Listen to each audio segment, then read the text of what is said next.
Exam हुँदैछ, एक्जामको दिन पनि कोही फुटबल हेर्न जान्छ। सो हेलो नमस्ते एभ्रिवान, मेरो नाम चाहिँ प्रशान्त राई र आज चाहिँ रहेको छ day 18 of 30 days mini blog challenge. So आज चाहिँ म चाहिँ टक्क लाएर बिहानै उठेर चाहिँ मम्मी र म चाहिँ खाजासाजा खाएर चाहिँ लाग्यो बारीतिर, किनभने आज चाहिँ मकै चाहिँ एकदमै लामो लामो भइसकेको थियो नि त मकै, त्यही भएर हामी चाहिँ लाग्यो मम्मी र म मकै गोड्नतिर। बारीमा आएको त के हो यस्तो, यो मकै त पुरै झारले पो छोपिसकेको रहेछ त।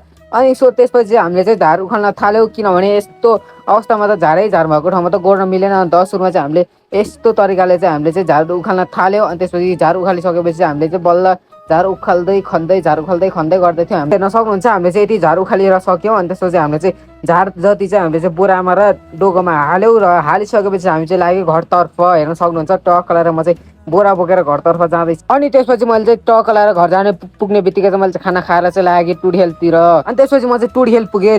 टुडिखेलमा चाहिँ 3 बजीदेखि गेम भन्थ्यो, तर 3 बजीदेखि स्टार्ट भएन, किनभने नेपाली टाइम भन्दा 4 बजाइदियो है। त्यसपछि हेर्न सक्नुहुन्छ डान्स गर्दैछन्। त्यसपछि चाहिँ हेर्न सक्नुहुन्छ यता चाहिँ पटाका पड्काउन थाल्यो, पटाका पड्काए सँगसँगै चाहिँ गेम पनि स्टार्ट भयो। त्यसपछिबाट चाहिँ हामीले चाहिँ यहाँ हेर्न सक्नुहुन्छ मस्त तरिकाले गेम हेर्न थाल्यौँ। हाफ टाइम भएर चाहिँ हामी चाहिँ टोइलेट पुगेर आएको। हेर्न सक्नुहुन्छ आमामा के हो यस्तो, यो पुरा टुडिखेलै भरिरहेको छ त। अनि त्यसपछिबाट चाहिँ हामी चाहिँ गेम सकिसकेपछि हेर्न सक्नुहुन्छ टक्क तरिका हामी चाहिँ उठिसकेका छौँ घर जानको लागि। हेर्न सक्नुहुन्छ।